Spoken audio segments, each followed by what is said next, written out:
The story begins with a saint, a person who serves the gods. One saint is chosen by each god to receive divine oracles. Yet many hopefuls eventually give up and leave the temple when no oracle descends upon them.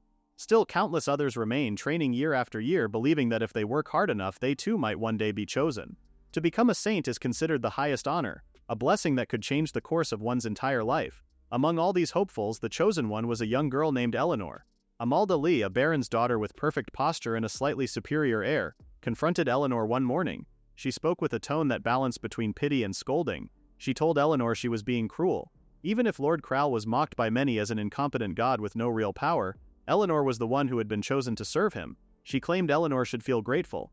Amalda repeated that she should be happy to serve him, as if insisting would make it true. Eleanor only sighed and muttered that Amalda had some nerve. After all, this entire problem began because of her. The god who had originally chosen Amalda was known as the weakest of all gods, the so-called incompetent god. Yet the very next day, before anything could settle, another oracle descended from the heavens. Another god wanted Amalda. And not just any god. It was Lord Granverite, the supreme god and the great king who ruled over all the others. It seemed Amalda decided instantly to abandon her first god and serve the supreme one instead. That decision left Lord Crowl without a saint, and so the eyes of the temple turned to Eleanor. Amalda apologized, or at least pretended to, insisting that when an oracle comes down no one can ignore it. She added that the oracle had been meant for her alone and she had no choice but to accept it. To become a saint one must possess enough magic to withstand the immense presence of a god. Amalda reminded Eleanor that she herself had trained since childhood yet still did not possess enough magic to be chosen. She claimed she had already accepted her limits and given up, but now fate had shifted. Then she remarked that Lord Crowl was so weak and harmless that she believed he would be perfect for Eleanor. She smiled and wrapped her hand around Eleanor's as if offering comfort. She called Eleanor her best friend and said she believed in her.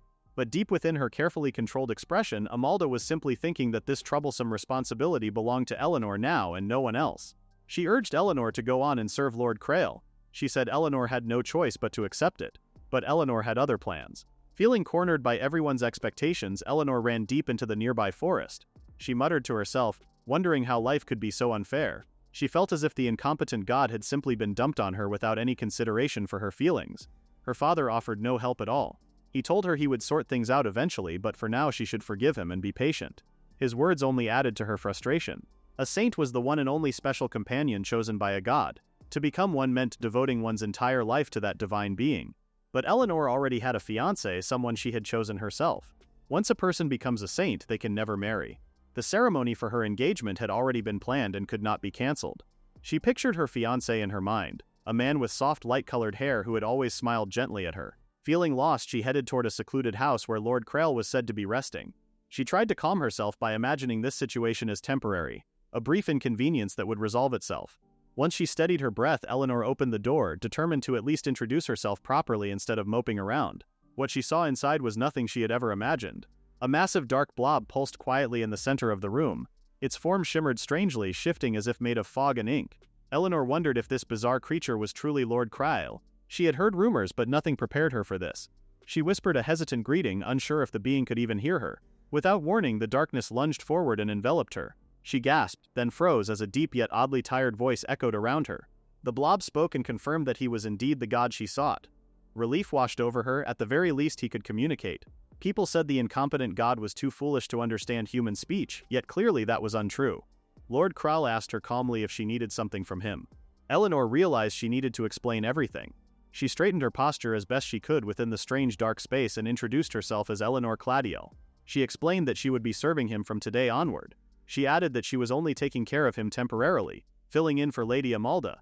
Finally, she politely asked that he treat her kindly. The god asked Eleanor if she was a substitute. Eleanor muttered that she technically was. She knew he had initially asked for Saint Amalda, but she had begged Lady Amalda to let her take the role instead.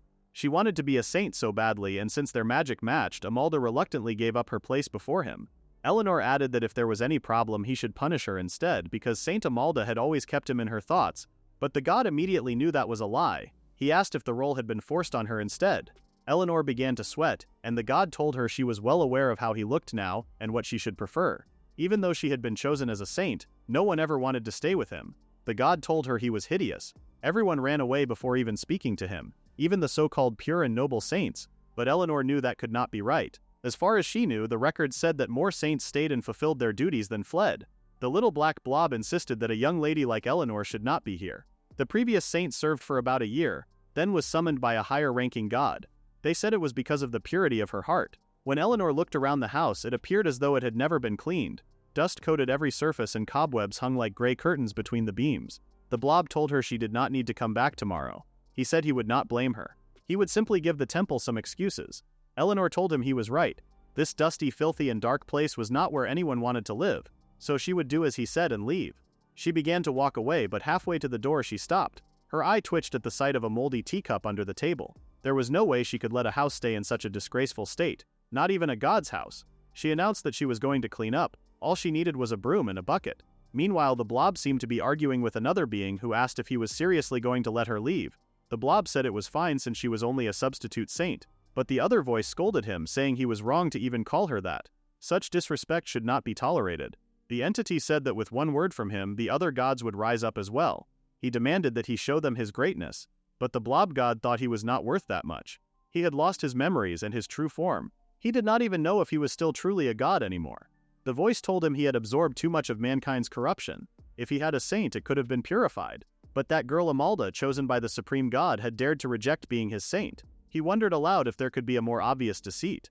That puppet choosing a saint was impossible anyway. He warned that he did not have much time left. If even one more great corruption appeared, he would not survive it. A new saint had to come. But suddenly the blob god heard a strange noise complaining about something stuck in the corner. To his surprise, it was Eleanor. She bossily told him to move aside, a bucket and mop in her hands. But when she looked up, she saw a man. It was the god of war, Adlacion, the founding god of the nation and ranked second among the gods. His nature was cold and strict, and he showed no mercy to his enemies. He was feared not only by humans but even by gods. Eleanor could only wonder why such a fearsome god was in the blob god's room. She told him to wait as he said they had sent a powerless and ordinary girl in place of Amalda. He called the people in the temple fools who did not realize they were strangling themselves. Eleanor turned to the blob god, only to discover that Adlacion had vanished. She shrieked. The blob god reassured her that he was fine, and she fretted that she had thought he was being bullied. He told her cheerfully that Adlacion was actually very kind to him.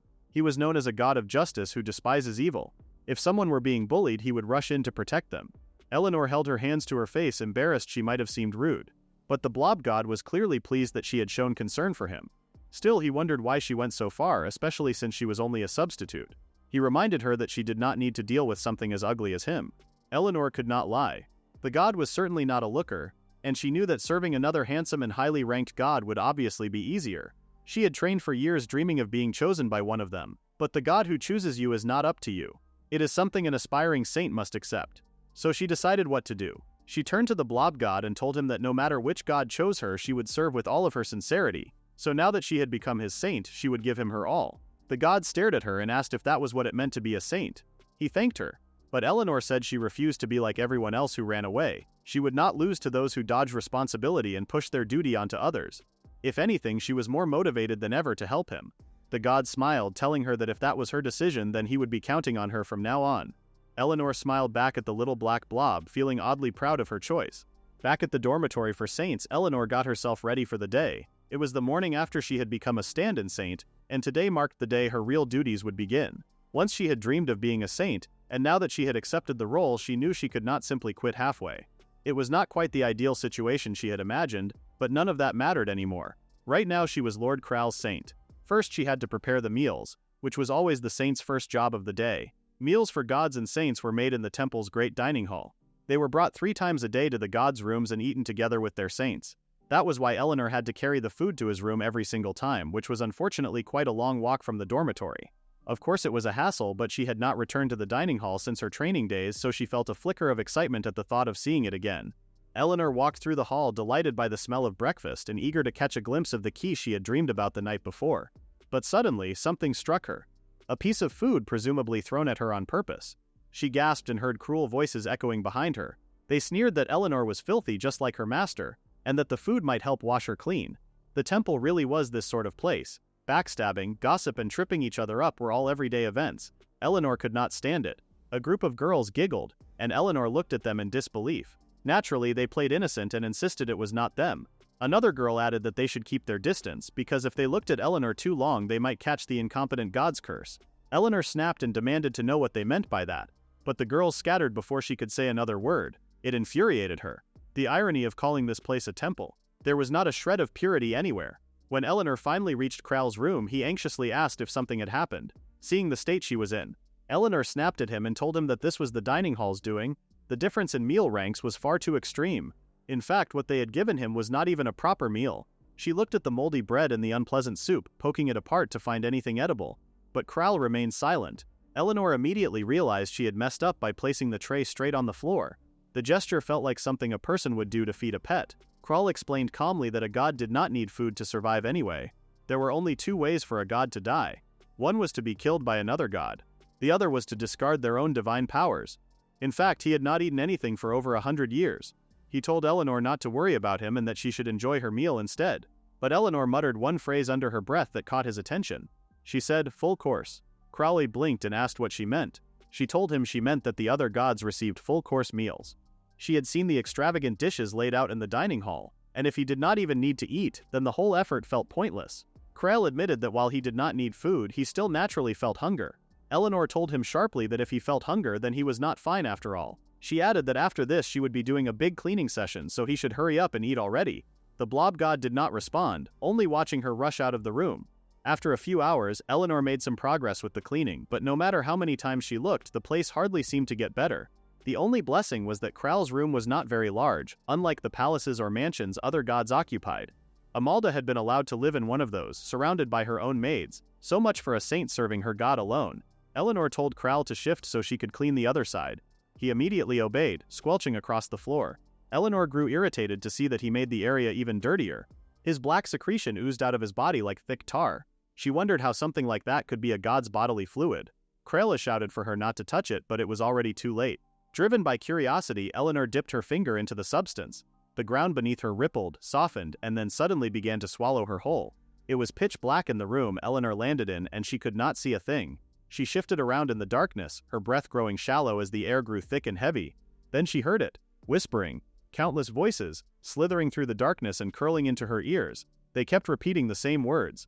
Kill her. Make her miserable. Suffer. The voices did not come from around her, but from inside her head, as if they clawed at her thoughts. Eleanor grabbed her ears and screamed for them to stop. Her knees trembled as a shadowy face surfaced from the blackness, staring straight at her with hollow eyes. The face spoke, telling her she felt the same way, that she hated someone too. Eleanor stared in confusion, trying to understand what the figure meant, but dark vines crept toward her. They wrapped around her arms, her waist, and finally pressed over her mouth. She struggled violently, screaming through the gaps, calling for help. Suddenly, a hand reached toward her. Eleanor clung to it desperately. A voice asked if she was all right. She wondered if it belonged to the Lord. Then everything blurred and she jolted awake. Eleanor found herself lying on the couch with Blob Kral beside her. She quickly explained she had been cleaning when she suddenly got swallowed by the mud, but a stranger had pulled her out. She asked if it was all a dream.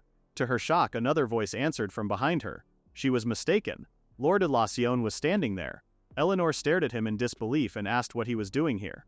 Elacion replied that he just happened to come check on things. He told her she had touched the corruption, and if he had not intervened she would have been completely consumed by it. Eleanor asked what he meant by corruption. She only knew the stories. Corruption was born from human malice, from envy and hatred. Sometimes it spawned monsters, sometimes it caused disasters, and if a human touched it they would be swallowed and become part of it. But in modern times corruption rarely appeared. She wondered if it had been happening all along without anyone knowing. Krail apologized softly, saying he thought the corruption had been sealed inside him. But Elacion snapped that it was not Krail's corruption. As corruption came from humans, Krail was the one taking it on for them. Eleanor tried to make sense of this. If Krail absorbed it, then he was taking on pain and suffering that pierced straight into the heart. She remembered the horrible whispering. Krail told her she must have been terrified. Anyone would have been swallowed completely. He added that he was relieved she was safe. Eleanor then asked if he was always carrying those kinds of feelings. Krail simply said he had grown used to it. A few days passed and Eleanor curled up in her bed, unable to stop thinking. She kept replaying the corruption in Adlacion's words. Strangely, Krail was nothing like the incompetent god everyone claimed he was. Then, without warning, Adlacion appeared again. He told her she was correct. Krail did not even realize the burden he carried, yet he had been given such a cruel nickname. Eleanor groaned and told Adlacion to stop popping up out of nowhere. But Adlacion clicked his fingers, and Eleanor felt her body dissolve. She panicked, wondering if this was divine punishment. Instead, he handed her a pear. He told her he knew she had been having trouble eating. Eleanor thanked him, and he said it was nothing. It was the first time Lord Kral had eaten in a long while. They were the ones who should thank her. Eleanor blinked in surprise. Maybe Adlacion was much kinder than he appeared. She smiled and asked why he was telling her all this. Adlacion replied that her magical power was weak. If she had just a little more, she might be able to cleanse Krala's corruption and restore his true form. His words echoed in her mind. Could his true form be like any other god? Had he become this way because he carried the corruption of an entire nation?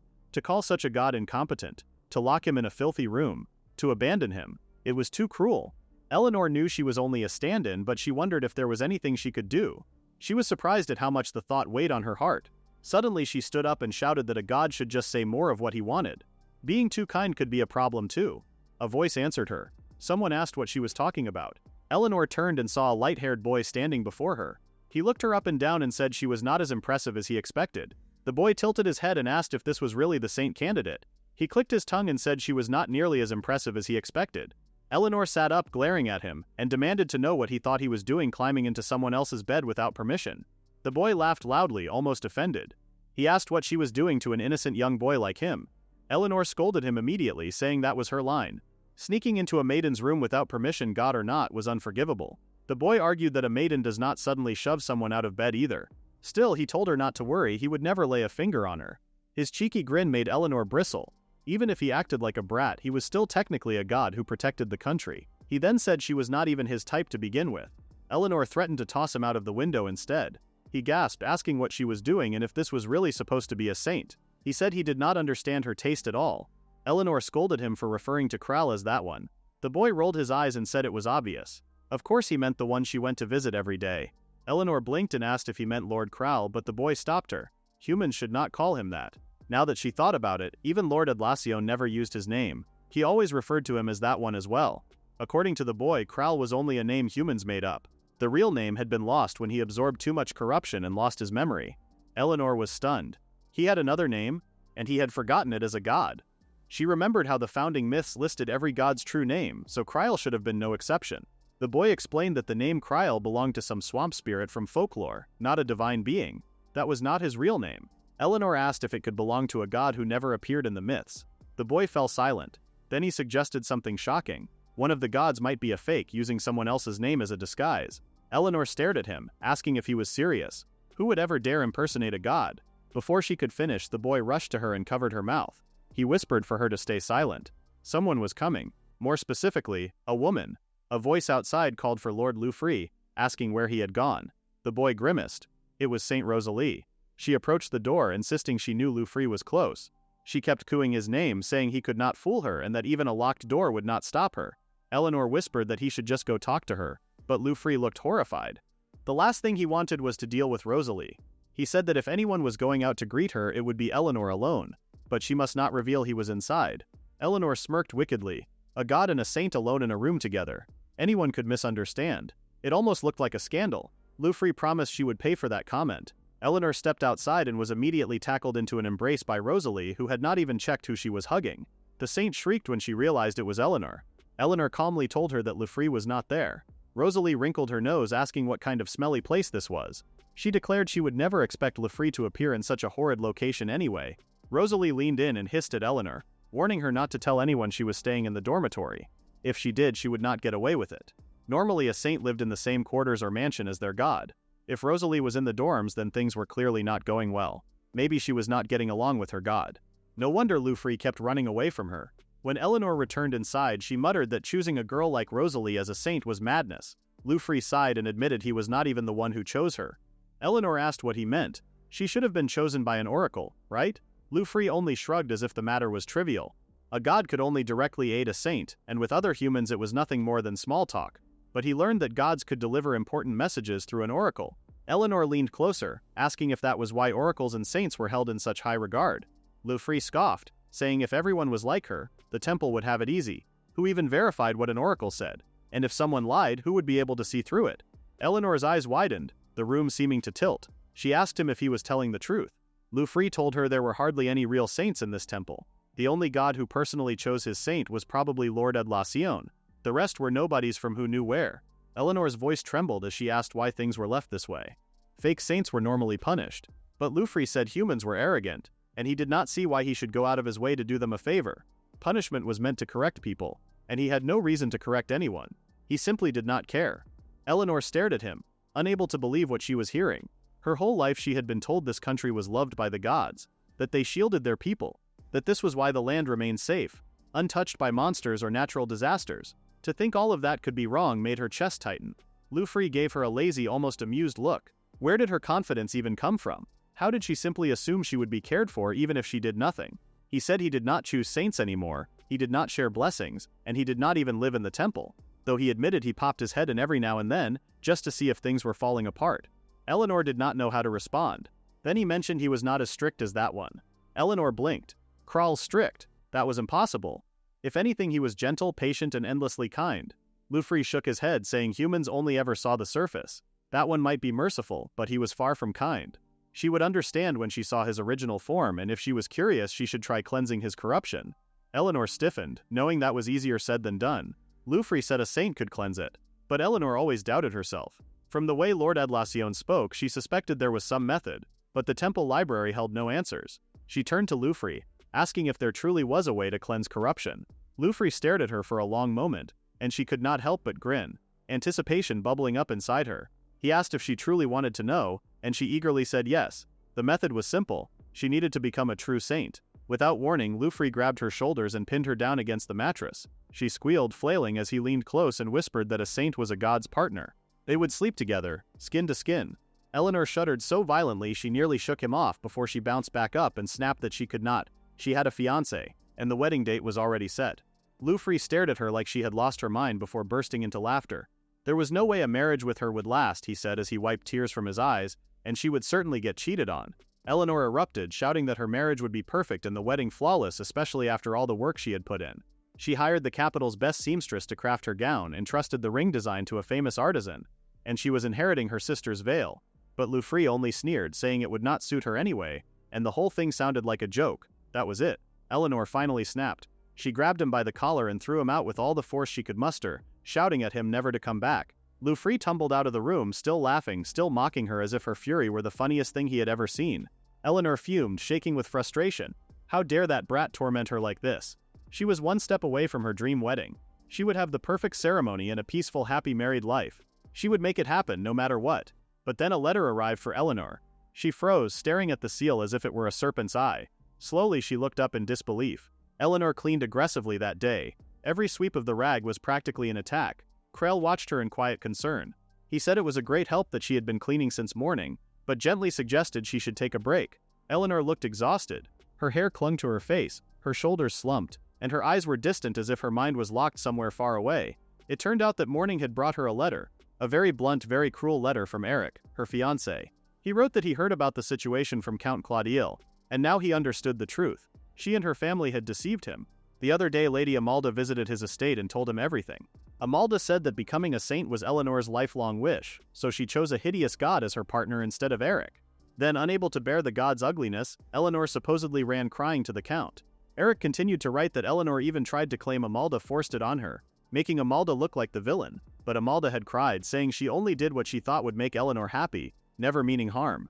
Eric wrote that he knew it was not Amalda's fault, not at all, and in the end he was done. Eleanor had betrayed him and he was disappointed in her. The letter ended with their engagement being cancelled. He explained that everything was already decided with her father. Since she was the one who ruined the engagement, he would be taking it further. Then, as if twisting a knife, he wrote that she should enjoy her life with the useless god she chose. Eleanor felt the blood drain from her face all over again just thinking about it. She could not believe it. She was enraged, humiliated, and suddenly everything made sense. No wonder nothing had been moving forward no matter how long she waited. She had been stuck here for more than 10 days living at the temple and her life had only gotten worse. Meager meals, shabby treatment, endless chores. Every day Rosalie and her clique snickered behind her back in the dorms. There was no support from her father, no word from Eric. She realized she could never rely on either of them again. Krell approached her cautiously, and Eleanor snapped without meaning to. He stepped back in surprise before quietly asking if something had happened. Eleanor took a shaky breath and told him everything. How she was engaged, how he broke it off, how she now had to worry about compensation fees, and how her father had written that he could not defend her. She could not believe Eric was blaming her. It was Amalda who asked Eleanor to become a saint in the first place. And Eric believed Amalda after meeting her only once. It made Eleanor feel like every effort she ever put into him was meaningless. Eric and Eleanor were originally bound by a political marriage, but she never disliked him. He even warmed up enough to call her Noah. It might not have been love, but she believed they could have built something. A peaceful life, a steady companionship. But now that dream felt laughable. Between Amalda and her, of course, anyone would choose Amalda. Eleanor let out a weak, bitter laugh. Amalda was the perfect noble girl, practically glowing. Delicate like a doll, shy, gentle, and saint of the supreme god on top of it. Meanwhile, Eleanor was rough around the edges. Stubborn, blunt, practical. The opposite in every possible way. She sighed, saying she was sure Amalda never meant any harm. But being compared to her endlessly was unbearable. Eleanor told Krallis she was neither cute nor pure-hearted. But Krallis shook his head with quiet firmness. Eleanor laughed, insisting he did not need to sugarcoat it. She knew herself. Even a god would favor Amalda after seeing her. But Krallis disagreed again. He said it was true that Amalda was meant to be his saint at first, but that was before he knew Eleanor. Now he knew her and found her kind and lovely too, so he did not want her thinking so little of herself. Eleanor flushed and told him he was laying it on too thick. There was no way she could compare to Amalda, but Crowley told her he did not measure her against anyone. To him, she was the one who was wonderful. Eleanor was left speechless, and Blob only blinked beside her as if holding its breath. She muttered that she truly had been looking forward to getting married. She spent so long preparing everything. She was not sure when her yearning for marriage had grown so strong. Maybe it was after she failed her path to sainthood, or maybe it was when she saw her sister vowing love with her new husband. She too had been betrayed by her former fiancé who fell for Amalda, but her sister did not crumble. She fought back, rebuilt her life, and rose all the way to Duchess. She always called Amalda a natural disaster. Best to move on as fast as possible, she said. But Eleanor's sister never trusted the girl again. Seeing her sister stand so tall, so radiant was inspiring. And when Eleanor saw her sister in her wedding dress, she truly thought she was the most beautiful woman in the world. Marriage was supposed to be the last thing Eleanor cared about, but after she failed to become a saint, that sight became her new dream. The one day she could be the most beautiful in the world. She obsessed over it so much, even though it wasn't like her at all. She told Kral he could go ahead and laugh at her, but Kral said he wasn't going to laugh. He added that he could never laugh at something that meant so much to her. He understood that Eleanor truly longed for marriage, and she was left really looking forward to that day. And that was why it hurt and felt so unfair. He told her not to force herself to laugh either. He didn't want her belittling her own feelings.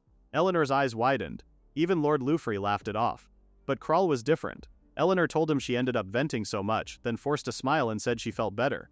She got up to walk away, but Kral called after her. Eleanor ran out of his room and he chased after her, but she was already in tears by the time she left. Kral felt horrible, wondering how he couldn't even comfort the only saint who served him. He wished he could reach out his hand. Would he be able to show her more clearly than words that she was truly a captivating woman? He could have held her, wiped her tears, and stroked her hair, if not for this hideous form of his. The next morning, Eleanor came with breakfast. She looked at her god, who was sitting in a patch of light. He wished her a good morning, but Eleanor asked him what had happened to him. She noticed that the floor was no longer filthy and there was no stench at all. Crowley told her he couldn't explain it himself, but he looked different, no longer dark and gloomy. He looked a lot more squishy and cute now. Crowley told Eleanor she looked much better too, and she apologized for venting so much the other day. She said she felt better, but she was still angry. She had thought about it all last night, and she decided that when she and Eric met again for his compensation, she would face him directly. She decided she would throw the facts in his face and demand that he be the one to pay her. And if he didn't like it, he could bow his head and take back the annulment. She refused to cling to him, beg him, or ask him for pity. Krail told Eleanor it seemed like she had really taken her power back. But Eleanor did have a question for Krail. She told him it was a little awkward to ask. Krail told her there was no need to hold back with him now. So Eleanor asked if it was true that to purify corruption they had to share bodies. Krail was immediately flustered by her question. He asked her who taught her such nonsense. Eleanor asked if this meant it wasn't true, and Krail told her it was a big misunderstanding. Eleanor took a breath before firing up once again. After Eric, that god was next on her list. She would mop the floor with him. Krail explained that there were gods who did such things, but just holding hands was enough. Gods could suppress calamity by taking in corruption, but they couldn't erase it completely. To purify it, human magic was needed to counterbalance it. Skin-to-skin contact was more effective, but it also burdened the saint more. So in Eleanor's case, just light contact would be best. Eleanor asked if this meant just touching, and Krail agreed. Eleanor imagined them just holding hands, but suddenly she realized it couldn't be right. Krail noticed her face drop and asked her what the matter was. Eleanor told him the conversation was over, so she would carry on setting up breakfast. Eleanor looked at the blob, who reassured her that everything would be fine and it would not hurt. He told her to relax and that he would be gentle. The two of them looked quite suspicious from an outsider's perspective, but all that was happening was that Eleanor needed to hold on to Krail in order to purify him. She slid her hands around his body. Eleanor felt the squishy mass of his form. She told him he was not sticky at all. Krail guessed it might be because she had cleaned the room.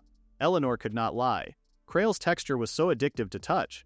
It was soft, springy, and smooth like a maiden's soft skin. She could not help herself and ended up putting her hands all over him. Crowell told her to stop touching him so much, then blurted out that he did not mind it, but she did not need to go that far just to purify the taint.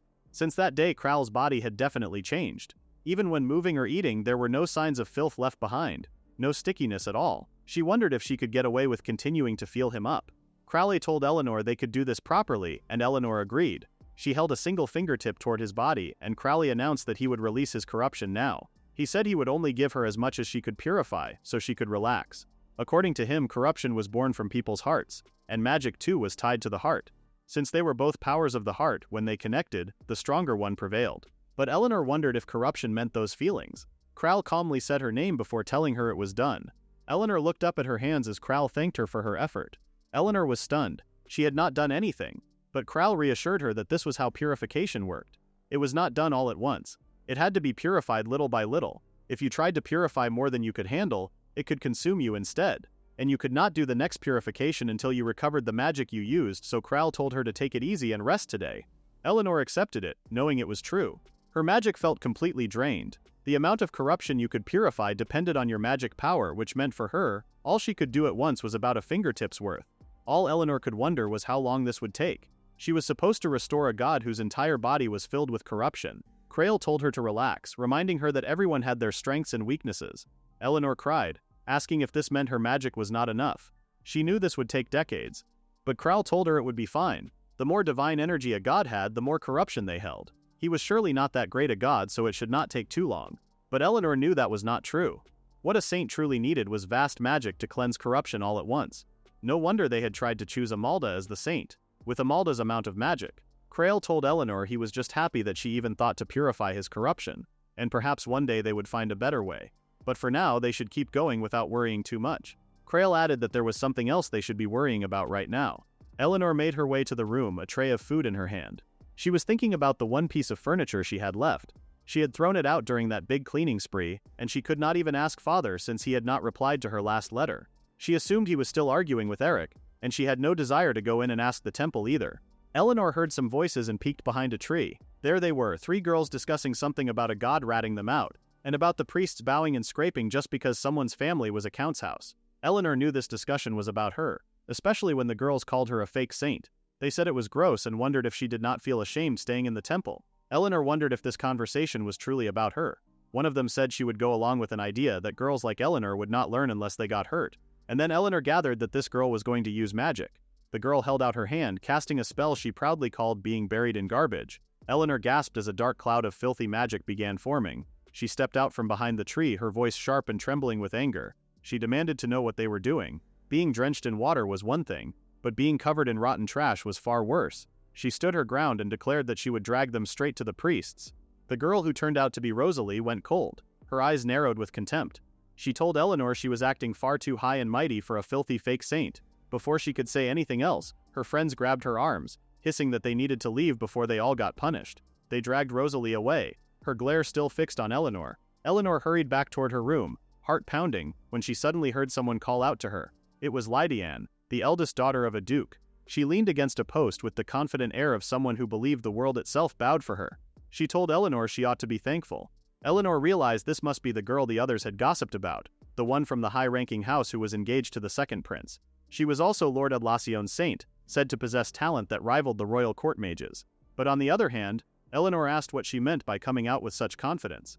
Lydianne crossed her arms and told her that she could protect herself. One thing Eleanor had forgotten to mention about Lydianne was her infamous reputation for pride and arrogance. Eleanor wagged her finger at her, asking if that was really how you talked to someone who saved you.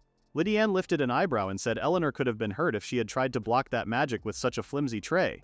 It would not have been worth the trouble.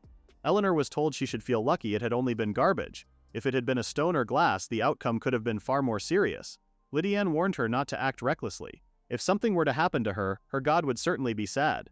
Lydianne seemed to know as much about Eleanor as Eleanor did about her. She told her she needed to be more careful in the future, because someone like her could easily repel magic like that without blinking. Eleanor blinked in surprise and asked how Lydianne even knew her name and about her god. Lydianne gave a bored shrug and said that if she did not know the other saints and their affairs, what kind of saint would she be? Eleanor explained that she was just a stand-in saint and a low-ranking one at that, but Lydianne cut her off, telling her she had no idea what she was talking about. There was no such thing as a rank among saints. It had been a long time since Eleanor had seen anyone treat a god like an actual god. Everyone else mocked Crowell without hesitation. Suddenly, a small hand tugged on Lydian's dress. A little boy stood there, and behind him peered a girl about the same age. They begged her not to fight. Lydian sighed and told them she was only talking. Their faces brightened immediately. She handed the pair a basket of food and sent them off before they could get scolded. Eleanor stared after them, stunned. Why were two children here at this hour? Then it clicked. Lydian was secretly soft. Eleanor's lips curled into a knowing smile. Lydian was a tsundere. Lydian noticed she had gone quiet and gave her a suspicious look. She shook Eleanor lightly, but Eleanor held on to her little smirk with perfect composure. As Lydian touched her sleeve, she froze. She had finally noticed how filthy Eleanor was. She told her she had better wash the moment she returned, but Eleanor brushed it off. Lydian was not having it. She ordered Eleanor to take off her clothes right now so she could find her another dress. Eleanor refused, and the two of them ended up grappling like children in the courtyard. Their tug-of-war only ended when a calm but commanding voice ordered them to stop. Eleanor stiffened. Standing there with two men behind her was Amalda. Eleanor knew immediately that this was about to become troublesome. Eleanor froze the moment she saw Amalda standing before her. Of all people, she really did not want to get involved with this girl. Amalda clasped her hands together and laughed, telling Eleanor that now that she was here, she had nothing to worry about. Eleanor blinked in confusion. How could Amalda show up out of nowhere and say something like that as her greeting? Amalda turned sharply to Lydian, her voice dripping with righteous anger. She said she would not allow Lydian to have her way any longer. She went on to say she had learned everything from Rosalie and knew that Lydian had been bullying the lower saints. She was shocked that a saint of Lord Adlacion would behave in such a disgraceful manner. Amalda declared she would never forgive Lydian for hurting her dearest friend. Now that she was here, Lydian would answer for all her sins. She continued accusing her of tormenting Eleanor. Eleanor stared at her with disbelief. None of this was true at all. And why was Amalda so desperately insisting they were best friends? She had not visited Eleanor even once since she moved to the temple. Eleanor stepped forward and told Amalda she was absolutely mistaken. Lady Lydian had never hurt her. But Amalda immediately came up with a new explanation, saying Eleanor was defending Lydian only because Lydian must have forced her to. Eleanor told her all of that was nonsense. She reminded Amalda that she knew very well all saints were equal and none of them were obligated to follow another's orders. Amalda and Lydian continued arguing without pausing for breath.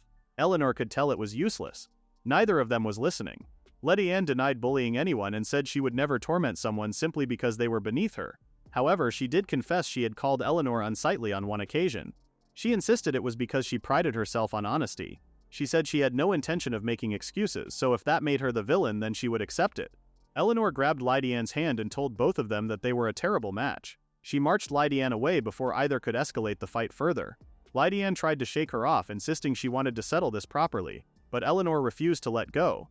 Once they reached the quiet shade of the woods, Lydian demanded to know what Eleanor was thinking, dragging her along like that while fleeing from Amalda. Eleanor sighed and said that if they had remained there even a second longer, she would have been branded the villain without question. Lydian tossed her hair and said she could have handled the situation on her own. Eleanor told her she needed to apologize before she ended up losing her place in the temple. Lydian's eyes narrowed. She asked why she should apologize to the very girl who forced the saint title on her and wrecked her engagement. She reminded Eleanor she was the saint of the supreme god, so defying her could cause trouble. That was why everyone sided with her. They both knew the temple had been a mess for a long time, ever since the time at the count's house. Amalda was adored by everyone. Anyone who pushed back, like Eleanor's sister and herself, was painted as the villain. Eleanor admitted that her position never mattered in the first place, so if people hated her, then that was simply how it was. She then declared that Amalda was no longer her friend. In fact, she was her enemy now. Lydian looked at her and gave a small smile, saying Eleanor clearly was not interested in making life easier for herself. She told Eleanor she could address her however she liked, since none of them were above or beneath another. Their worldly ranks meant nothing because all of them served a sacred being. Eleanor smiled back, but Lydian immediately snapped and asked if she was mocking her. Later, at Lord Adlacion's mansion, Eleanor spent an evening that felt like a dream. She ate delicious food, soaked in a wonderfully hot bath, and relaxed until her whole body felt light again. Lydian told her she could ask for more food if she wanted, and there was no need to act modest. Eleanor knew Lydian had thought of everything, even bringing her a full change of clothes. But as she sat comfortably in the warm room with a full stomach, Eleanor found herself wishing Crowell were there too. She wanted him to try the delicious food as well. Lydian offered Eleanor anything she wanted: bread, soup, pastries, the works. There was far too much for the two of them to finish anyway. She complained that they kept sending food no matter how many times she refused, so at this point she did not know what to do with it all. Eleanor suddenly realized everything. It explained why she always saw Lydian handing food to the children outside. so Eleanor said she would gladly take some if it was truly up for offer. She thanked Lady Anne, but Lady Anne insisted there was no need. She said she was only pushing off what she did not need. Still, she reminded Eleanor to leave enough for their guest. By guest, Lady Anne meant Loufre, who appeared out of thin air yet again. He chuckled at the sight of the food and said he was starving. Eleanor stared at him in disbelief. She asked if he had no pride at all, mooching off other people's meals. He was living comfortably in this mansion, and he had his own estate, which only made it worse. Loufre claimed his divine aura lingered here, and if he stayed elsewhere, that crazy woman would start chasing him again. Eleanor told him that his saints caused her nothing but trouble. But Loufre boomed that Rosalie was not his saint anymore, and he was done getting dragged into that mess.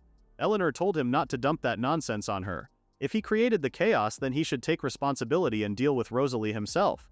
Meanwhile, Eleanor was far too focused on the tart she was devouring. It was probably the best thing she had ever tasted. Lady Anne sighed and asked if Eleanor was truly calling something as simple as that tart delicious. She said it was nothing special. Loufre then remarked that Lady Anne could never be honest. It turned out she had made the tart herself. He exposed her for how she practiced endlessly just to bake one for Lord Adlacion, only for him to be so dense he never realized it. Loufre added that since she refused to tell him herself, he would probably never know. Lady Anne snapped at Loufre, demanding to know what his problem was. She snapped at Eleanor too, accusing her of teaming up with Loufre just to tease her. Before either could defend themselves, a deep voice approached. He said it was rare for Lady Anne to bring guests home, and even rarer that she had become the saint of that one. He asked if they had become friends recently and called her Lady. Eleanor was stunned. Even Lord Adlacion could make an expression like that. Lady Anne cringed when she saw him. She quickly insisted he should not get the wrong idea.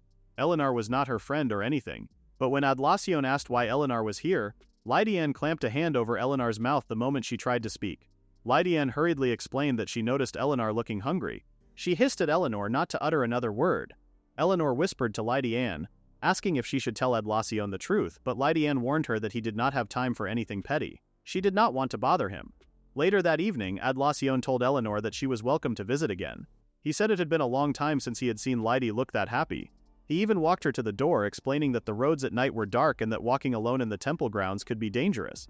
This unfortunately meant Loufre had to escort her home. Neither of them liked the idea. Eleanor snapped at him to take it up with Lord Adlacion before he took it out on her. Loufre retorted that no one would bother attacking her anyway since she had an ugly face and an ugly personality. Eleanor replied that she could say the same for him. Loufre reminded her he was a god, and she fired back that he should try acting like one. Loufre stormed off and said he felt sorry for the poor fiancé who had to marry her. He claimed the relationship would never last and any man would prefer a cute and quiet girl over Eleanor. He went on saying her fiancé was probably already thinking of dumping her and finding someone else. But before he could continue, Eleanor dropped the truth on him. He already had. Loufre immediately fell silent. Eleanor told him her engagement had been broken off. Loufre instantly apologized, saying he had not meant it like that. Eleanor said it was fine. What he said was true. She was not quiet and she was not cute. But she had no intention of becoming meek just to please anyone. Loufre insisted it was not like that, but Eleanor cut him off. She said she no longer cared. She planned to make Eric regret breaking their engagement in his own way. Loufre was at a loss for words before asking what was wrong with her. She did not even seem upset. Eleanor hissed that she was sorry for disappointing him. She did feel down, like any normal person would. But someone comforted her. That person did not laugh at her dreams or deny her sadness or frustration. Loufre demanded to know who this idiot was since they clearly had terrible taste. Eleanor said there was nothing wrong with it if it made her happy. No one had ever said anything like that to her before. Loufre then asked if she was truly happy to be comforted, before calling her idiotic and simple-minded. He asked her if she liked the one who comforted her. Eleanor's eyes widened as she thought of Kral. Eleanor smiled as she handed Kral a tray of food. She proudly announced that it even had bread. Not the usual hard and jaw-breaking kind, but soft and fluffy bread that smelled warm and sweet. There was cheese and fruit too, arranged neatly beside it. Kral said it looked nice, and Eleanor poked his belly playfully, delighted by his reaction. Kral told her that if she was happy, he was happy too. But Eleanor asked if he was happy, truly happy, especially after such a good meal. She leaned forward and asked if there was anything else he wanted. Kral paused. Deep down, what he really wanted felt impossible to put into words. He was happy when he saw Eleanor smile. He liked when she came to visit him each day and talked to him. It felt warm when she touched him, and eating together was strangely fun. But aside from that, he did not know how to explain it. Eleanor encouraged him to try the soft bread, telling him it was the best thing ever. Kral took a piece and asked if she really liked it that much. Suddenly Eleanor froze. A thought struck her and she shrieked. She remembered Loufre's teasing words, accusing her of liking the person who cared for her and comforted her. She had been trying so hard not to think about that, yet now she could not escape it. It was ridiculous, or so she believed. This had nothing to do with her broken engagement. The issue was far stranger. Kral did not even look human. He was nothing like the other gods. Yes, he was kind and noble, but that only made the idea more absurd. To think she might like him. Eleanor forced herself to calm down. She told Kral she was only talking about food, and about how much he liked bread. Kral confirmed it, of course. The conversation was about food. He knew she did not mean anything odd. Then he asked if something had happened recently. He admitted that he sensed a faint trace of corruption around her. Eleanor gawked. Corruption? She asked what he meant. Kral explained that she had been exposed to someone else's negative emotions, not her own. All humans carry a little malice within themselves, and as long as it stays inside, it does no harm. But hatred or resentment that swells beyond control can manifest as corruption. He asked if anyone came to mind. Eleanor thought silently. A grudge or hatred too large to contain. Someone who was emotionally rotting from the inside. Kral told her to stay far away from whatever that might be. He instructed her to come to him if anything troubled her.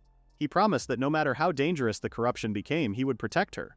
Eleanor gasped, startled by the sincerity of his voice. Kral asked if something was wrong. Eleanor shook her head and said nothing. Instead, she asked if his promise meant he would take the corruption onto himself. That would completely defeat the purpose of purification. She insisted he did not need to worry about her. A few days later, Eleanor met Lydianne in the dining hall. Lydianne had brought more leftovers, something she was doing more often, and Eleanor found herself visiting the mansion more as well. Eleanor peeked into the basket and saw bright orange slices. Lydianne explained that she had baked an orange cake that morning, and the slices were what remained after she gave Lord Adlacion a piece. Lydianne tried her best to hide her excitement even though she had mentioned Adlacion. She asked Eleanor to tell her honestly what she thought of it. She admitted that if Adlacion discovered it was handmade, it might only trouble him. He might even refuse to eat it. But Eleanor doubted that. Before she could reassure Lydianne, an unwanted voice joined them. Rosalie approached with a twisted smile. She said she heard that all the fake saints were gathering together. She laughed in a cruel, wicked way. She mocked Lydianne's homemade cake and even ridiculed her for making it for Lord Adlacion. She stepped closer and declared that Adlacion would hate it. Eleanor finally snapped. She demanded to know why Rosalie was always picking fights and tormenting them. It seemed like she was holding some kind of grudge. Lydianne calmly explained that Rosalie held no grudge. She simply wanted to remind them of their place. If she did not, a substitute like Lydianne might foolishly start believing she was the real saint. Eleanor wondered what that was even supposed to mean. Everyone knew the story of Lord Adlacion's true saint. He was the founding god of the nation and his existence was unique. In his long thousand-year history, he had only ever chosen one true saint. That saint was the girl he loved during the founding of the nation and her reincarnations. 1,000 years ago, he descended from the heavens and fell deeply in love with a mortal girl. He defied the opposition of many gods and built a nation for her. In the end, he abandoned his divinity and became human just to live beside her. After his death as a mortal, he returned to being a god, but with many limits placed on him. When the nation faces crisis, he reincarnates into his royal descendants, and the girl returns as well to support him in his human form. In other words, as long as he remains a god in the temple, the true saint cannot exist. Anyone chosen now is only a temporary substitute. Rosalie laughed as she recited the tale. She said it was the most romantic story in the world, a love that survived through endless rebirths. She continued with a smug smile.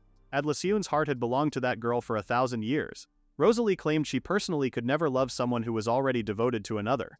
No matter how exalted a saint might be, if she was not loved, she was a failure, a replacement, a fake. She said the title suited Lydianne perfectly. Then she turned to Eleanor and said that it suited her too. Eleanor fired back instantly. She told Rosalie that she was the real fake, living in the dorms because Lord Loufre ran away from her.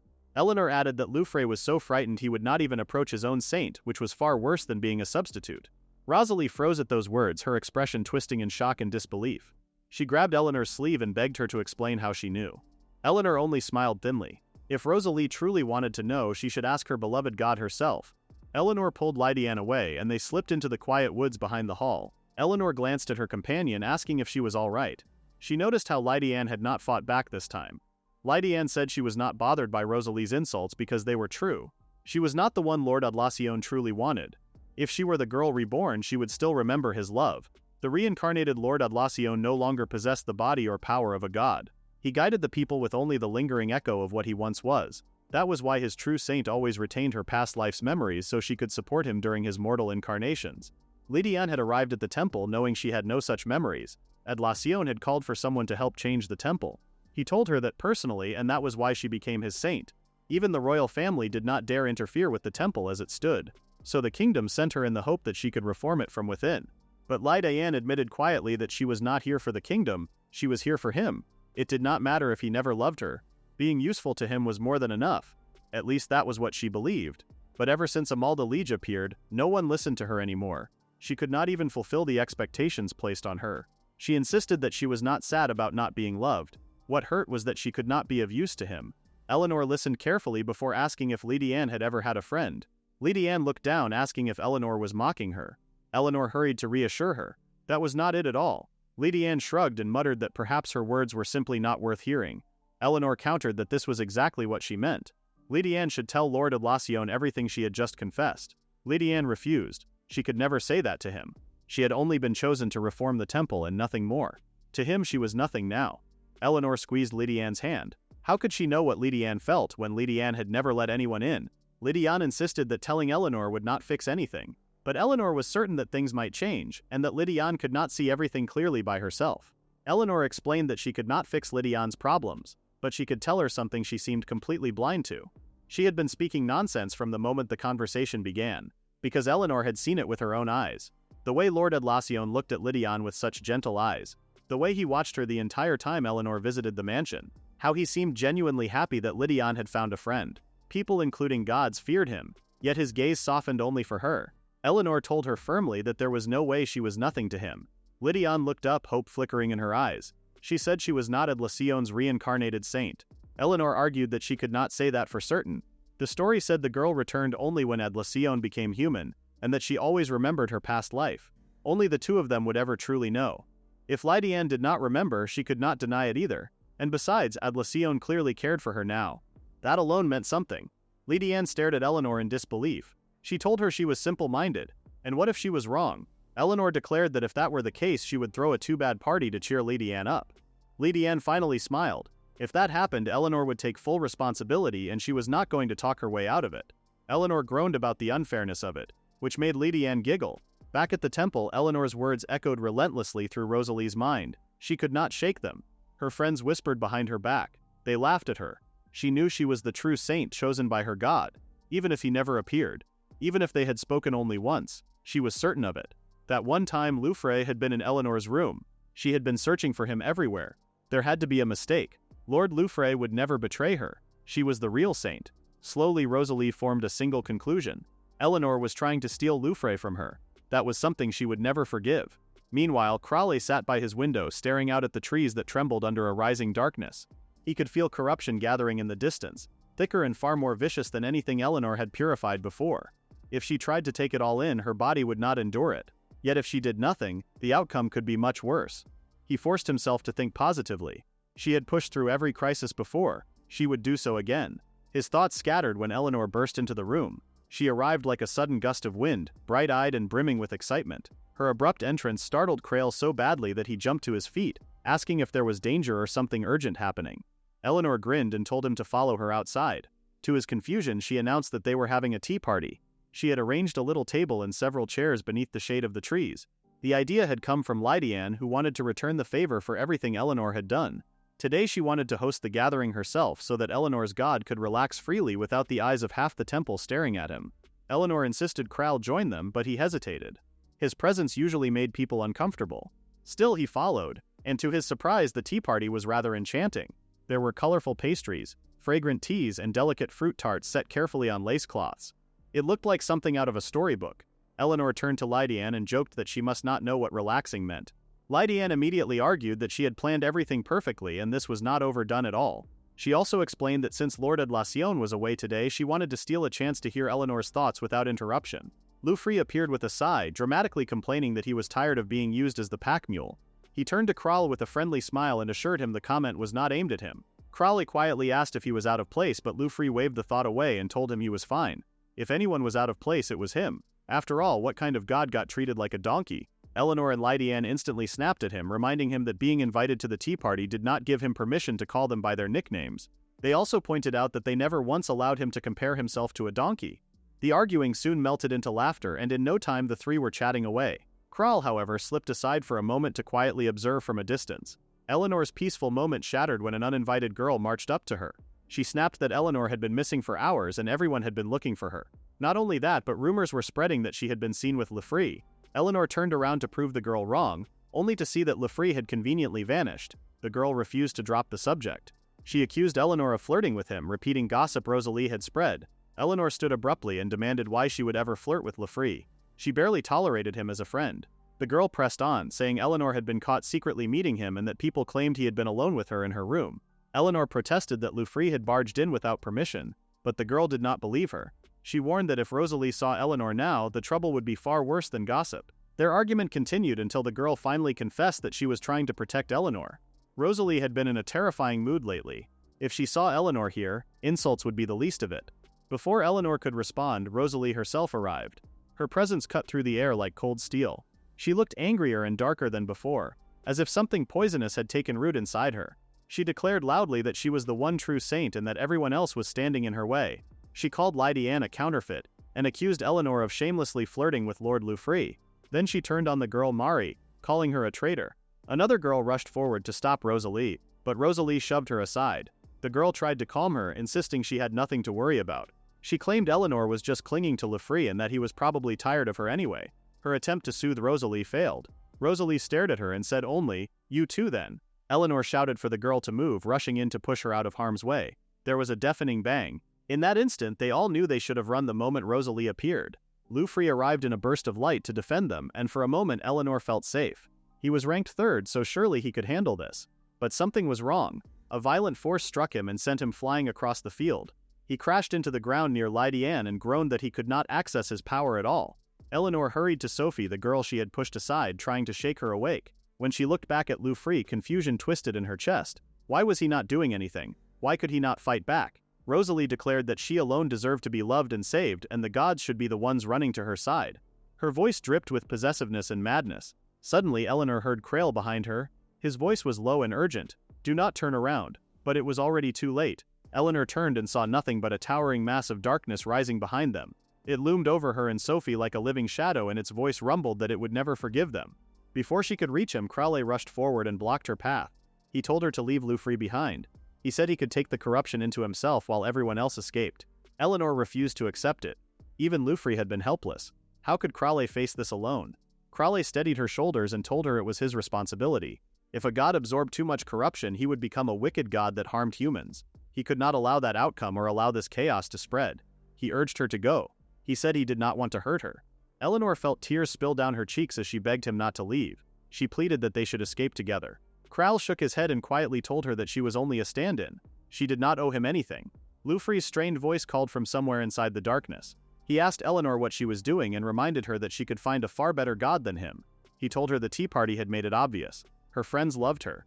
There were many gods out there who would treat her better. Crowley added that although their time together had been brief, he had been truly happy with her. Eleanor snapped. She shouted at him to stop talking like that. She said she was not leaving him and she did not want any other god. She did not care if she was temporary or a substitute. She told him he was allowed to be selfish if he wanted, but right now she was his saint, and she was not abandoning him. Crowley called her name, startled by the fierceness in her voice, but before anything more could be said, the world around them turned black. Lefree looked up through the shifting shadows, stunned. A brilliant light pierced through the darkness above. A figure stepped forward and the corruption recoiled from him. Lefree stared in disbelief. It was the Lord himself. Eleanor, who had felt the blast of energy, lay unconscious on the ground as the mysterious man reached out toward her. A warm glow spread from his hands and the blood staining her body vanished. Then he lifted her gently into his arms as if she weighed nothing at all. Every human who had ever wandered into this place took one look at the Lord, screamed and ran. The last time he had spoken to a human was so far in the past that even his memory had faded. He had grown used to the shouting, the stones thrown at him, the trembling fear in their eyes. Eventually he stopped feeling any of it. Their scorn no longer hurt. Their avoidance no longer bothered him. Even disappointment had dulled into something empty. He existed only to bear corruption. It was not a desire to protect anyone. It was simply what he had always done. The resentment inside him had been ignored so long it became silent. Sympathy and pity for humans had vanished even earlier. If he ever crossed the limit and became a wicked god that harmed people, he would not have cared. Hope, anger, sorrow, every delicate feeling he once had toward humans was long dead. Only resignation remained. And yet it had been about a month since that stand-in saint girl arrived. In those few weeks something strange had begun to stir in him. For the first time in ages he felt hints of happiness slip into his mornings. Looking back, everything had been unusual from the moment Eleanor appeared. Every day with her was noisy, chaotic, and reckless, but he had never once hated it. His long, numb routine of quietly absorbing corruption had been replaced with her laughter, her stubbornness, and her fearless way of standing beside him. Then he remembered the moment she refused to leave him, even when danger was swallowing everything around them. Her words had reached a place inside him he believed had died. Now he understood. This was what it felt like to want something again. He had thought all emotion toward humans was gone, yet here he was wishing for her safety. He wanted to protect Eleanor, not to endure corruption until he finally fell and became a wicked god. So Kral, now in his true form, a handsome man with pale hair and a quiet, steady gaze, lifted Eleanor into his arms and carried her away from danger. She eventually stirred, feeling as if she were drifting between dreams. When she looked up, she pressed her face against Kral's soft, blubbery skin. He had switched back before she woke enough to see what he really looked like. She poked his blob-like form with her finger and he told her it tickled. She thanked him for saving her. He admitted that he did not really understand what had happened himself, but what mattered was deciding what to do next. Eleanor looked around and saw the girls scattered across the ground, still unconscious. She asked the blob what they were supposed to do, guessing that waking everyone up should be their first step. So Eleanor went from girl to girl, shaking them gently back to consciousness. Once they all returned to the temple grounds, Kral explained what had happened. Lufre had grown weak from absorbing too much corruption, and he had been running from Rosalie because he simply could not overpower her magic. It was not that he refused to fight, he was unable to. Eleanor gave Lufre a smug look and told him he was acting far too proud for someone who collapsed so quickly. But it was not only Lufre. Most of the gods had been bearing corruption for so long their strength had nearly run dry. To make matters worse, many saints had been chosen through false revelations and the gods had grown disgusted, eventually refusing to appear before humans at all. Lufre grumbled that if Kral had cared so much about humans he could have admitted it earlier. If that was the case, he would have abandoned this temple long ago. He complained loudly about how idiotic everyone here was. He grabbed Kral and squeezed him as if he were a stress toy, and Eleanor shouted at him to take his hands off her god. Lydianne rushed over at the perfect moment and reminded them that this was not the time to fight. Corruption appearing was bad enough, but a temple saint causing it was far worse, and Rosalie still had not woken up. How were they supposed to explain this disaster to the priests? They all understood the severity of the situation. Lydianne's shoulders drooped. She said it was her fault. She had been sent here to reform the temple, but instead everything had collapsed even further. She muttered that maybe it was a blessing. Adlazanian was not here right now. She needed to fix this before he returned. But before she could even take a breath, Adlacion appeared behind her. Lydianne froze and bit her lip. She asked why he was here. He was supposed to be on duty. Adlacion placed his hands on her shoulders and asked if corruption had appeared. He asked if she had been caught in it. Lydianne stared at the ground and apologized. She said all of this happened because she was weak and failed to notice Rosalie's condition. To her shock, Adlacion did not care about any of that. His eyes softened with worry. All that mattered to him was that Lydianne was safe. He asked her again if she was hurt or feeling unwell. Lydianne whispered that she was fine, but her face still showed how upset she was. Adlacion embraced Lydianne tightly, his face buried against her neck as if confirming with his own senses that she was truly unharmed. Relief washed over him in a way he did not bother to hide. Eleanor, Lufre, Sophie and Mari stood nearby watching the pair cling to one another. After a moment, Lydianne's stiff posture softened. She exhaled shakily and wrapped her arms around Adlacion's back, returning the hug just as firmly. When they returned to the temple reception room, the atmosphere was tense but orderly. They were thanked for their efforts, and a middle-aged man informed them that the younger girls would be taken to the doctor.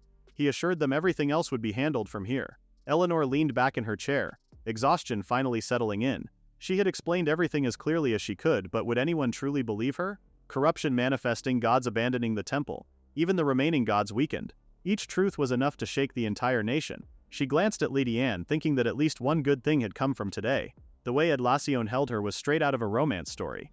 Lufre clicked his tongue and muttered that Lord Adlacion was nothing but a show-off. He complained that Adlacion was far too absorbed in himself to notice how obvious his bragging was. Eleanor raised a brow and asked if Lufre really had an issue with that. Before he could reply, Lydianne stood up and announced she would be leaving. She asked everyone to forget what they had witnessed today. Mari suddenly stood as well. She bowed deeply and apologized for her behavior. She admitted she had been cruel and that none of them deserved it, especially after Eleanor and Lydianne protected Sophie when she froze in fear. Sophie followed, bowing awkwardly and saying it was not only Mari's fault but hers as well. Eleanor waved them off quickly and told them there was no need to apologize. She explained that she knew the bullying was not Mari's true nature. Rosalie had been the ringleader, and with her powerful family backing her, it would have been difficult to disobey. Eleanor pointed out that both Mari and Sophie had tried to de-escalate the situation and even searched for Rosalie to calm her down. That alone mattered. Lydianne nodded in agreement and said they had done the best they could within their limits. The conversation ended with Eleanor stating plainly that they did not need an apology. She glanced at Lydianne, realizing what this might mean. Lydianne had spoken up despite her poor social skills. Eleanor winked at her, hinting this was another chance at friendship. Lydianne snapped at her, demanding to know why she was always like this. Mari laughed softly and admitted she wished she had a god like Adlazion. No god had ever laughed with her, played with her, or rushed to her side when she was in danger. Sophie added quietly that she had never even seen her god in person, despite years in the temple. From the god's perspective, saints could be little more than assigned roles.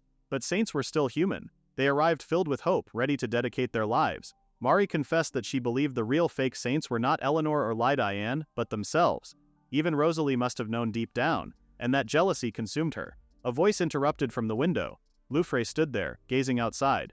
He told them they never knew what awaited them. He spoke to Mari first, mentioning how she cleaned the empty room every day to keep the window clear. He advised her to continue. One day the wind might blow through again. He turned to Sophie and spoke of the rose garden she tended, even though it never bloomed. Perhaps one day it would. Just because something could not be seen yet did not mean it was gone. Loufre opened the window, and a breeze filled the room, carrying the faint scent of roses. He told them they were still being watched and would never truly be alone. Eleanor crossed her arms and remarked that she hated to ruin the moment, but she did not recall forgiving either of them yet. Eleanor playfully reminded the pair that they needed to share their food this time if she was going to forgive them. Mari accepted immediately, and Eleanor smiled wickedly at her. How shameless. But then something came to mind as Eleanor looked out of the window. Lydiane asked her what was wrong, and Eleanor said she thought Lord Loufre had been there just a moment ago. Outside, Loufre leaned against a tree, gazing up at the moon. He lifted his hand toward it, watching as its pale light warped, turning black and blotchy. Rosalie called herself a saint, but she never listened. Even when Loufre pushed her away, she chased him wherever he went. Ever since the corruption was purged, she still had not woken up, and he could not say he felt anything kind toward her.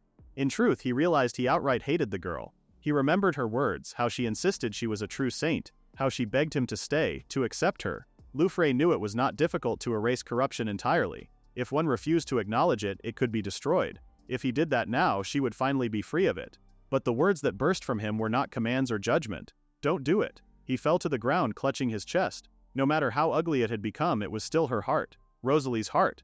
He let out a long breath and muttered that he was nothing but an idiot. For all his pride as a god, he could not bring himself to erase something born from a human's pain. It was not long before Eleanor found him there. She told him she had been looking everywhere for him.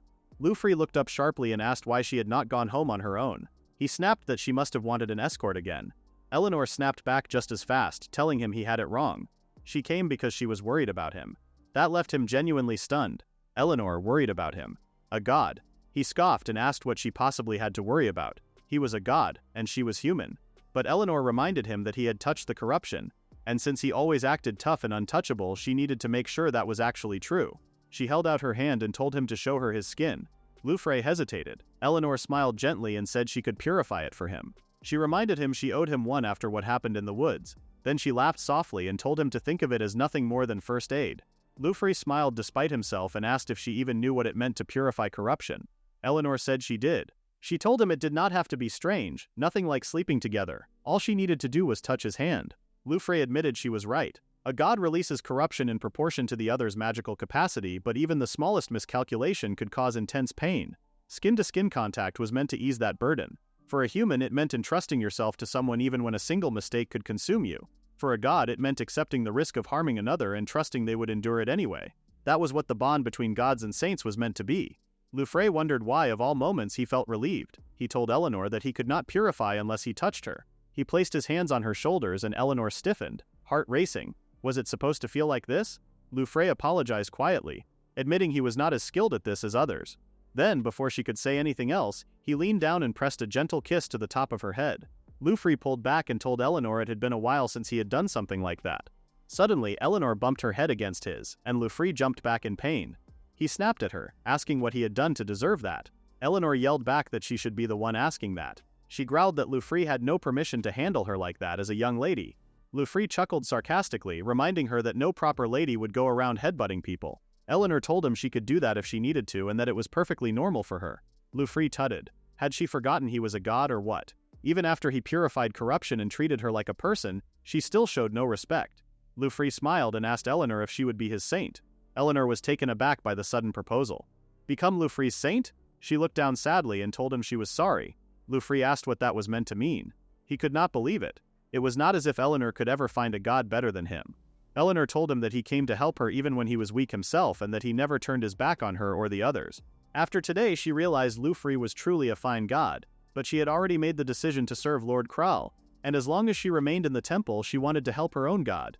Because of that she could not become Lufri's saint. She thanked him for asking and apologized if it was not the answer he wanted to hear. Lufri knew her answer only confirmed what had been obvious from the start.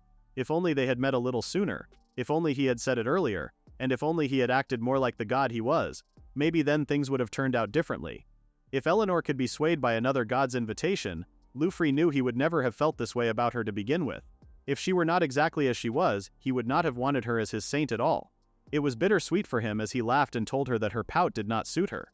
He said she should not take it so seriously as he had been joking anyway. Eleanor snapped at him for playing with her, especially after her serious answer. Lufri turned back into the jerk he had been at the beginning, asking her who she thought would ever choose a powerless saint like her anyway. He leapt into the sky as Eleanor shouted for him to come back. She was angry and rightly so, but as Lufri flew higher, something else caught his eye. He looked up at the stars and scoffed. He knew Eleanor was beautiful, but how dare she be prettier than him?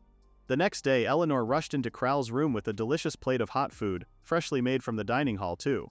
Yesterday had been a pretty chaotic day, but it resulted in Eleanor finally making peace with the girls who once stopped her from accessing the yummy meals. Eleanor was incredibly happy, especially since it meant Kral could finally try the tasty food as well. Kral told her, as he always did, that he had no preferences when it came to food. It was something Eleanor had heard time and time again. She told him that if he truly did not have things he liked or wanted, she could understand that. But he should at least try the food instead of always putting others first. Kral asked why she went out of her way for him and told her she should just enjoy the food herself and not worry so much. Eleanor snapped at him for not understanding something so obvious. She brought the food because she wanted Kral to enjoy it, and if it made him happy too, then that was even better. She reminded him that he actually needed to try different dishes to discover what he liked. She urged him to eat while the food was still warm. Then she rushed off to grab some cheese from the other room, but she tripped on the way. She shouted, "Kia," expecting to slam into the hard ground. Instead, she felt a pair of arms catch her. Those arms had a voice too, telling Eleanor that she truly was a reckless person. Her heart thudded loudly in her chest as she was held securely, the warmth and closeness making her dizzy. The voice added that he could not take his eyes off her. Eleanor turned around and to her surprise she saw Kral. He asked her if she was all right. Eleanor quickly slipped out of his sponge-like body, then turned around and poked it, utterly confused. Had that just happened? The voice she remembered made her blush. Everything had felt so vivid, reminding her of a distant memory from the other day. She glanced at Kral and briefly wondered if he was actually incredibly handsome. Surely not, she decided. She did not want to think like that. Even if his true form was ugly, a god was a god. And if it was Lord Kral, then that was enough. Eleanor was snapped out of her thoughts when Kral reminded her to eat before the food got cold. She turned back to him, only to hear a knock at the door. It was unusual for anyone to visit Kral's room, so she went to check before opening it. A man stood outside holding an enormous package. He smiled and announced that it was a delivery for Lady Eleanor. Eleanor gasped, already suspecting who could be behind it. Only one individual came to mind. It was Lady Anne who sent the package. She had written a letter to Eleanor beginning with an apology for contacting her by letter instead of in person. She explained that she simply could not stand seeing Lord Kral's room looking so bleak and empty, so it was not exactly because she was worried about Eleanor. If it had been food, she would have known exactly what Eleanor liked. But now that Mari and Sophie would be sharing their meals from now on, Lady Anne felt she could finally relax a little. Lady Anne wrote that Eleanor always said so many unnecessary things that she could never stay mad at her. Sometimes hearing those unnecessary comments, even if only once in a great while, might not be so bad. Lufri was pleased, and Adlacion was happy that she was with someone. Lady Anne admitted that she did not know what to call this type of relationship. She was the one who always said that feelings do not get across unless you say them out loud, so for the first time in her life she would say these words. She wrote that she felt honored, and she knew Eleanor might refuse if she disliked the idea, but if possible she hoped she would not. Lady Anne ended the letter by asking Eleanor to be her friend.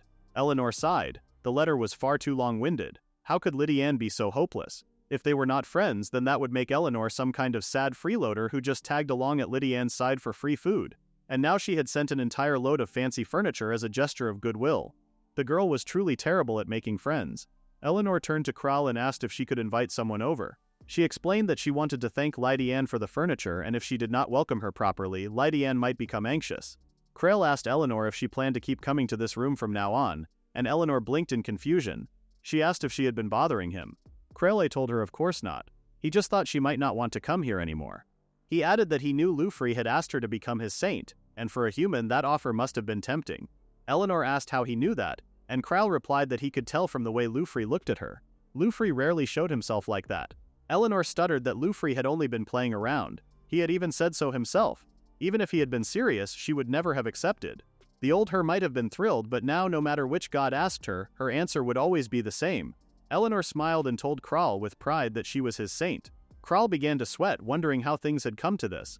Eleanor rested her head against his body, and before long she was asleep. Soon after, Kral drifted off as well. She cuddled closer, leaving him alone with his thoughts.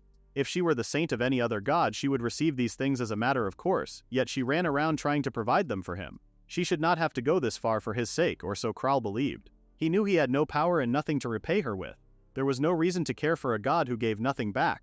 He remembered how Eleanor always wanted him to be happy, urging him to try delicious food and telling him she was his.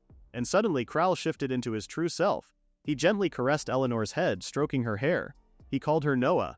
When Eleanor opened her eyes, he softly asked if she wanted to wake up. Her face lit up when she saw him, and she wrapped her arms around his body. She apologized for sleeping so long and promised she would never let it happen again. She vowed that from tomorrow onward she would pull herself together. Kral asked if she truly wanted to come again tomorrow. He told her he had realized something. The one thing she had mentioned before was her. He wanted her to come back tomorrow and the day after that and to spend time with her again and again. Rosalie was proud of being a saint. The saint of Lufri, the god of light. That position alone meant ruling authority within the temple, a status that commanded both fear and admiration. The supreme god Granverite did not choose a saint at all. Instead, the true saint of Adlacion would never appear as long as he remained a god.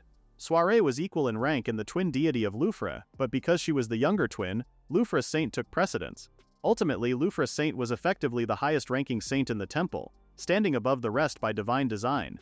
This placed Rosalie in a position of unquestioned power, standing at the summit above the other saints. When the divine oracle declared that she had been chosen by Lord Lufri, her future felt certain. Respect, devotion, and influence were meant to follow naturally, or at least that was what she believed. When Lydian and Amalda appeared, however, small cracks began to form in that certainty. Attention shifted, whispers spread, and Rosalie found herself no longer at the center of every gaze. The next day, a priest stood beside Rosalie's bed, frozen in shock when he saw her wide awake. Only hours ago she had been unconscious, her condition unexplained and deeply unsettling. She was immediately interrogated. The priests demanded to know whether she had produced the corruption herself, their voices sharp with suspicion and fear. They asked her why she had done it, pressing her again and again. No one had any explanation for what had happened, and the tension in the room grew heavier with every unanswered question. Then hurried footsteps echoed down the hall. Rosalie's eyes met Amalda's as the girl appeared in the doorway, slightly out of breath. When Amalda saw Rosalie awake and unharmed, her face lit up with genuine relief. She rushed forward, her expression open and bright, as if nothing mattered more in that moment. The boys in the room instantly stiffened. The moment Amalda entered, they fell into a kind of silent servitude, stepping aside and lowering their heads, not daring to interrupt. Amalda thanked them politely for watching over Rosalie, flashing them a warm smile as she did so. The boys could hardly believe it. Words of gratitude directed at them, from none other than Lady Amalda herself. For a brief moment, even the heavy air of suspicion seemed to lift, replaced by awe and quiet admiration. Rosalie was back in that dark place where a voice chanted for Lady Amalda. For Amalda to be reflected in those eyes, for her to smile. Rosalie began to sweat, terrified of the voice that echoed relentlessly in her mind. Then she was snapped out of it by Amalda calling her name. Rosalie looked up to see the light-haired doll-like girl standing before her. Amalda told her that she had heard from the priest that Rosalie had woken up, so she rushed out to see her. Her tone was bright and urgent, as if nothing else in the world mattered. Amalda was quite fickle, as always. She told Rosalie she had been terribly worried about her, to the point that she did not even know what to do herself. She called Rosalie her best friend, her beloved. Rosalie stayed silent, either out of exhaustion from what she had been through, or exhaustion from listening to Amalda's cooing words. Amalda continued, telling Rosalie that while she was unconscious, she had heard something troubling, that Rosalie had produced corruption and attacked Lady Lydian, and that the one who saved everyone was supposed to be her own god, Lord Lufre. She looked straight into Rosalie's eyes and said there was something important she needed to discuss. Amalda clutched Rosalie's hand and announced that she truly believed in her. She even wondered aloud whether Lady Lydian had been bullying her. But because those words came from her so-called best friend, Rosalie spoke up, only to realize the truth was the opposite. Amalda's expression hardened. She told Rosalie she was disappointed in her. Not only had Rosalie deceived Amalda and created corruption, she had also disgraced her god. Amalda changed completely in an instant. She said that even if they had once been best friends, this was something she could not forgive. As Amalda continued her speech, the boys nearby listened in admiration. They fell for Amalda's holier-than-thou act immediately, praising her as a true saint who put the gods first. Of course, it was sad to watch her strip her best friend of her title, but they believed this was what had to be done. It was no wonder Amalda had everyone wrapped around her little finger. Rosalie remained silent. realizing one thing she had completely misunderstood. She had always believed she was the one using Amalda. A saint of the supreme god had suddenly arrived, and Rosalie thought she could use her status to drag down Lydiane. Once Amalda outlived her usefulness, she could be pushed out of the temple, allowing Rosalie to return to her rightful place. Amalda, who knew nothing of suspicion, had been the perfect pawn. Rosalie approached her with a kind smile, deepening their friendship. When they became best friends, it was easy to deceive her by spreading lies about that woman. Rosalie had thought Amalda was just a foolish country girl, being used without understanding anything. Now Rosalie clenched her bedsheets, feeling completely swindled herself. Amalda finished by saying that the temple would take action, not only because of the corruption incident, but also regarding all matters involving Lady Lydiane. She turned and walked away, telling Rosalie that they would probably never meet again. She put on a sad expression as she left Rosalie behind in bed. Rosalie reached out her hand, but it was too late. Amalda was already gone. 4 months earlier, Eleanor made her way to the reception room of Count Claudiel's mansion. She was searching through piles of papers as Eric reminded her that she still had not decided on the dress designs. It turned out Eleanor had been agonizing over the choice for more than an hour. When Eric asked why she was taking so long, Eleanor simply replied that it was because all of the dresses were different. One design was modest and simple, another extravagant and flashy, and she just could not decide which one she liked the most. Eric reminded her that they still had a mountain of things to decide, even if there was half a year left until the wedding day. If they wanted to finish everything on time, they needed to hurry. Eleanor told him she understood he did not have much free time and that everything needed to be sorted urgently.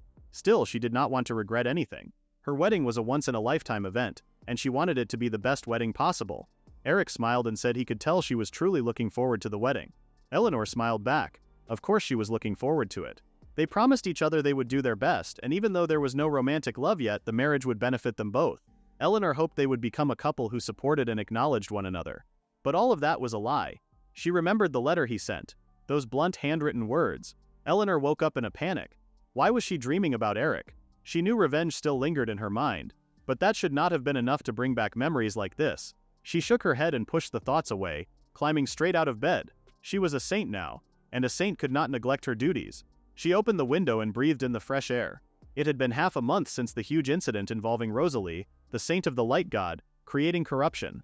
The priests had strictly ordered everyone not to speak of it, but the tense atmosphere had spread throughout the entire temple regardless. Rosalie had woken up a few days ago and voluntarily relinquished her position as a saint. Eleanor, as one of the involved parties, had been drowning in post-incident follow-ups every single day. She was starting to grow fed up with it all. Endless interrogations, no thanks, and no rest. Eleanor told herself to push it aside. There were other things she needed to focus on. Kral thanked Eleanor for her hard work after she spent the day in his room, but he had a problem. He had made tea and could not find any sugar. Eleanor sighed. She had accidentally left the sugar in a cabinet far above the god's height. Yet when Kral returned and Eleanor sipped the tea, it was sweet. She knew then that she would get answers from him today no matter what it took. Eleanor turned to Kral and he asked her what was wrong. He wondered if the tea was too bitter, but Eleanor told him it was fine. She said she was simply lost in thought. Kral relaxed, admitting it worried him when she looked so serious. He told her to get comfortable while he prepared some snacks. When he returned, Eleanor smiled brightly. She praised the tea and snacks, surprised he could prepare them at all. Kral admitted he had been secretly practicing. Eleanor scoffed and asked if he had really been practicing in secret just for her. She teased that it must have involved taking the tea set out and putting it away again and again. Kral agreed without hesitation. That was when Eleanor asked about the cabinet. She looked straight at his smooth, expressionless form and asked him directly if he had been turning into his human form recently. Kral glanced around and tried to play dumb, but Eleanor did not let it go. Since the Rosalie incident, things had clearly gone beyond what his body should have been capable of. She had seen footprints. His bed was rumpled, as if someone had been sleeping in it. She asked him how he reached the sugar. Kral replied calmly that he used a special move. His body stretched upward, forming a long, solid shape. He tilted slightly as if demonstrating. He asked Eleanor if that was what she meant. Eleanor wondered if she had been mistaken. She had been purifying the corruption for over a month now, and she thought she was finally seeing results. Kral advised her that it might be best to wait for the results first, but Eleanor was impatient. If they were to go about things that way, it would take a lifetime for it to clear. The situation frustrated Eleanor and she shouted to herself. She tripped, but Kral swiftly caught her. Then she remembered the last time she had fallen when she heard a voice tell her he could not take his eyes off her. Kral snapped Eleanor back to reality, asking if she was okay. Eleanor stuttered that she was fine, and that he did not make her uncomfortable. But the truth was, this entire situation was giving her a strange feeling. Kral asked Eleanor if she had not been summoned by the priests today, and her eyes widened. She leapt from the dining table and ran, leaving Kral alone. Several hours passed, and Eleanor was hating her life, being interrogated once again. She was scolded for being late, and it did not help that everyone was there. It turned out that they had all been scolded because of Eleanor, and thanks to that they missed dinner, with Ronaldo Verse, a passive-aggressive man, being there too.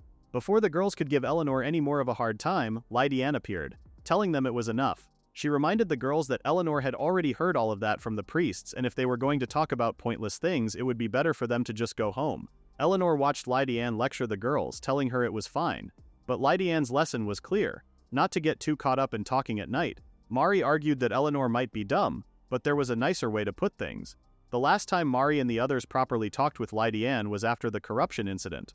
It was then that they made up, and the mood somehow felt nice, but the girls failed to bond beyond that.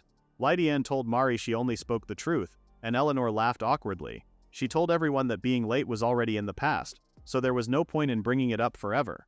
But that only wound the girls up more, who told Eleanor they had suffered the consequences of her being late in the first place, so she had no right to move past it. Eleanor sighed, wishing she had kept quiet. Mari asked why Eleanor was so late anyway, and Eleanor began to stutter. Before she could say a word, Mari decided she would not be giving Eleanor tomorrow's side dish. But then the penny dropped, that Kral had taken on a human form, and then out of nowhere Lufrey appeared, shaken by the news. He asked Eleanor if it was true, shaking her hysterically. Eleanor had no idea why Lufrey had even decided to join. Lufrey told the girls he was here to pick up Lady Anne on Lord Adlacion's orders, so he was basically taking on his chores. But what Eleanor said shook Lufrey to the core. He asked her if Kral had actually taken on human form. Eleanor admitted she did not actually see it, she just had that feeling. Lufrey warned her not to wind him up, and Eleanor reminded him that it was he who was asking all the questions. She asked him why he was so hysterical about it anyway. Was Krell's human form even worse than his usual form? Lufrey stroked his hair, telling Eleanor she was not a looks person. Eleanor knew what he was saying was true. No matter how good someone looks, if their personality is bad, then everything is ruined. Of course, a nice face never hurt anyone though. Lufrey shot off, telling Eleanor he was not going to tell her. Eleanor called after him, begging him not to leave her hanging. Sophie smiled, turning to Mari. She told her that Eleanor's story was bothering her way too much. Mari smirked too, admitting she was curious. The girls reminded each other that they had tomorrow to see it, and maybe they could cancel out today's lateness that way. They discussed how they should set off early, as the incompetent god's room was quite far. But then Eleanor snapped at them, telling them it was rude to go look at another god without permission. Mari smiled, saying she would just be taking a quick look, and they would head back after saying hello. Eleanor asked Lady Anne to back her up, but Lady Anne had disappeared. She had wandered away into the darkness. Lady Anne eventually returned and was asked if she was Amalda's mentor. Lady Anne said that was right, as the supreme god saint goes out a lot. She had not been a saint for very long and was nervous, so she asked Lady Anne to stay with her. Until now it seemed that Rosalie usually accompanied her. Eleanor asked Lady Anne if she would be okay, and Lady Anne told her she did not need to worry about her. She would be fine on her own. Lady Anne knew what kind of person Amalda was, and she knew she could handle her just fine. Eleanor made the most of the time, getting closer to Mari and the others. In the end, she gave in, accepting that they could go with her to the god's room. Sophie and Mari's faces lit up almost instantly. But Eleanor made it clear that she had one condition. The next day, Lufrey carried a couple of baskets that towered above his head. He complained about how he was the one carrying all the heavy things. Inside the baskets was food from breakfast, and Lady Anne had really overprepared for it. Even Sophie commented that she thought Lady Anne was totally unapproachable at first, but she was kind of the same idiot as them after all. Lady Anne hissed at Sophie for calling her an idiot, but Eleanor smiled. She knew that if they were going to barge into Kral's room, they should at least bring him a gift. They caused quite a commotion at Lord Adlacion's residence that morning while preparing, with Lady Anne busy baking, Eleanor helping, and Lufrey scoffing down whatever he could sneak away. The three of them had grown closer at least. Lady Anne asked Eleanor if she was lost in thought, watching her friend smile to herself. Eleanor reassured her that she was just thinking that Lady Anne and Mari's group had gotten quite close. They watched the two, and they both knew that neither of them were bad kids. Lady Anne asked Eleanor if that was why she invited her the other day, as a way for her to speak to the other girls. She told her it was completely unnecessary, and Eleanor scowled at her. Lady Anne sighed and admitted she was thankful that Eleanor did that for her. Eleanor could not believe it. Lady Anne and thank you in the same sentence. Lady Anne asked Eleanor if she had a problem, and then suddenly Eleanor bumped into Mari. Mari stood as still as a statue, telling Eleanor to look. They had arrived at Kral's room. Someone was already there, saying that the doll was beyond saving. The place was filled with corruption, and the foul atmosphere was prominent. He commented that if only they could have regained their true form before it came to this. He told Kral that they were doing their best, but the magic was not enough. Even if his saint devoted her entire life, it might not be able to purify even a fingertip's worth of corruption. Kral said yes, as the man continued, saying he had no intention of punishing the irreverent ones in the temple and making them realize their mistakes. He asked Kral if that resolve remained unchanged even now. Kral agreed. The man turned around and Eleanor watched. Kral remembered what happened the other day, how he caught her. He spaced out and the man, who turned out to be Edlacion, asked him if something was wrong. Edlacion knew it was Eleanor who was on his mind, but Krala told him that she would never consider him.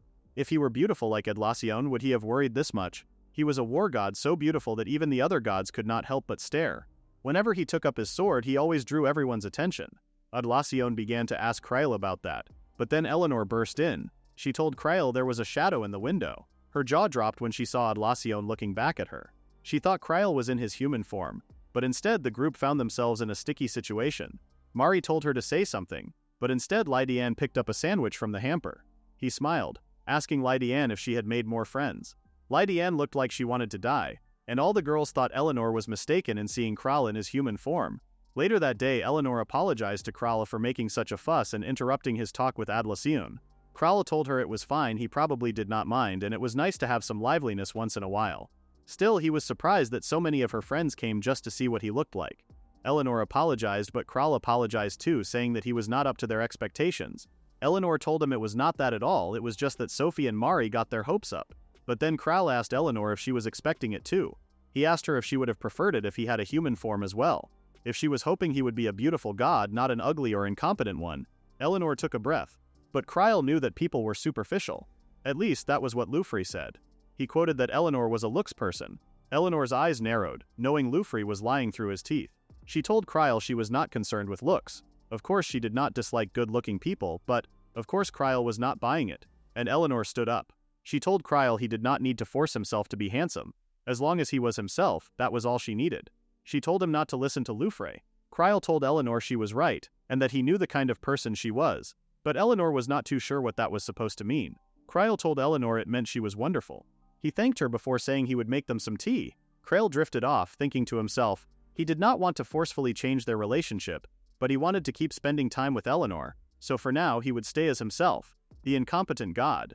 Meanwhile, Edlacion looked out into space. He thought of Krale, the god who was more perfect than anyone, and that was exactly why he was despair itself. A god who loved humanity, yet never loved a single person. A supreme king, both merciful and merciless, and the executor of selfless judgment. The story happened 1,000 years ago, back when the land was tainted and gods fell as a result. It was because of humanity. Humans were judged, and the land waited to be washed clean. The gods needed to decide whether humans were worth letting live on the land. The one god who sank into resignation and lost interest in everything, under the weight of corruption, lost both his form and his memories. But Edlacion remembered his words that morning, how he brought up what happened back then. His corruption had not decreased enough for him to regain his memories, and Edlacion knew this change should not be possible. For once Edlacion had hoped that something might change. For Amalda, Success Marion was a painful memory.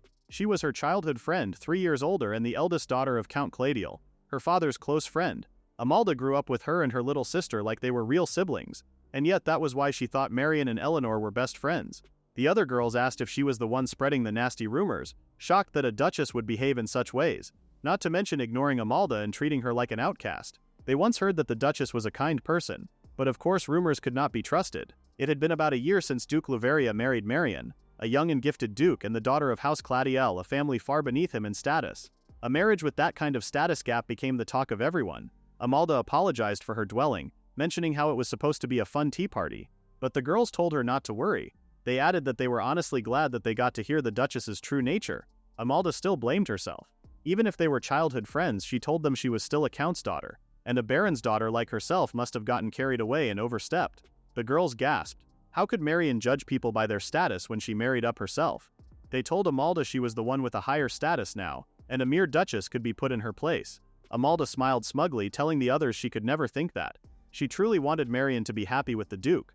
No matter how much she bullies her, she would not resent her. The other girls' faces lit up, telling Amalda what a beautiful heart she had. But of course that was expected of the one chosen by the supreme god Lord Granverite. They added that choosing a girl like Marion was an awful choice.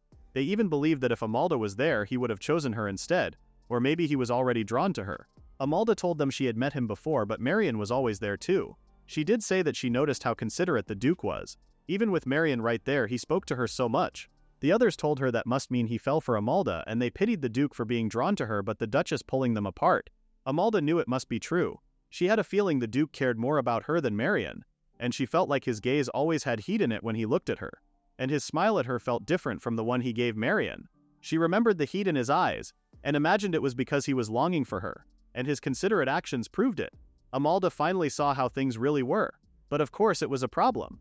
She never meant for it to turn out like this. She never understood why Marion hated her.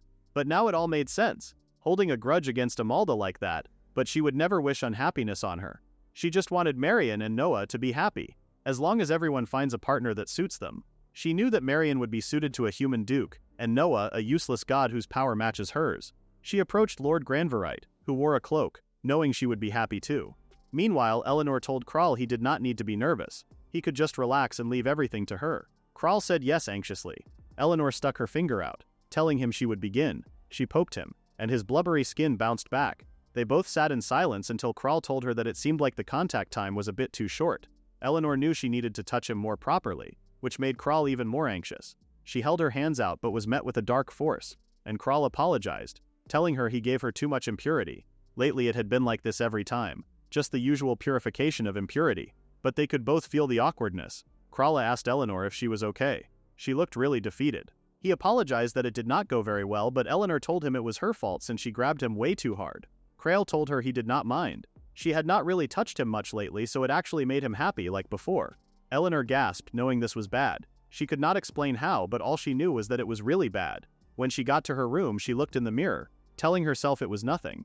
Thinking a flustered god was cute, she knew she needed to reassess her thoughts. Besides, she already had a fiancé. She did not feel anything about a god. She knew she needed to hurry up and move these talks along.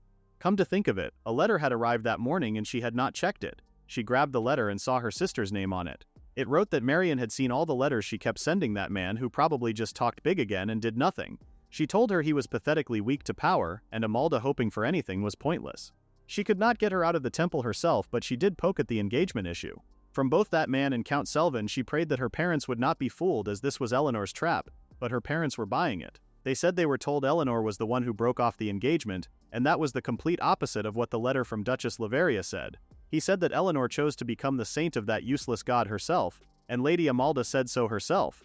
But then her father said that she was not the type to lie. He exploded, saying that Amalda could not be lying, and they would understand once they met Amalda, but they had had enough and decided to speak with the Claudiel family first. Doing something this one-sided, even if they bowed their heads, they might not listen. His mother told Eric not to be unreasonable and that he might not find a match this good so easily. Eric slammed his hands on the table, perplexed at how his own parents did not understand. He approached Amalda, telling her he now understood the situation. But Amalda told him to raise his head as she came here as Noah's close friend. She added that right now she was not a saint or anything like that, so she would like him to treat her just like he would Noah. Eric told Amalda she was nothing like Noah. She was not thick-skinned, nor did she blurt out dumb comments, and he had never even treated Noah like a girl to begin with.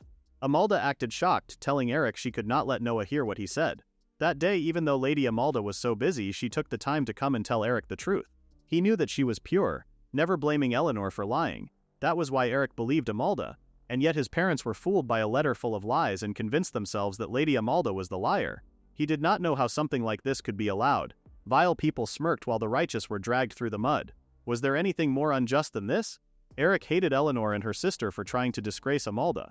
2 weeks after Eleanor's sister's letter, her father's evasive attitude changed completely. A letter also arrived from Count Selvin, and a meeting with Eric was set for 1 month later. Eleanor continued her chores, cleaning Krala's room.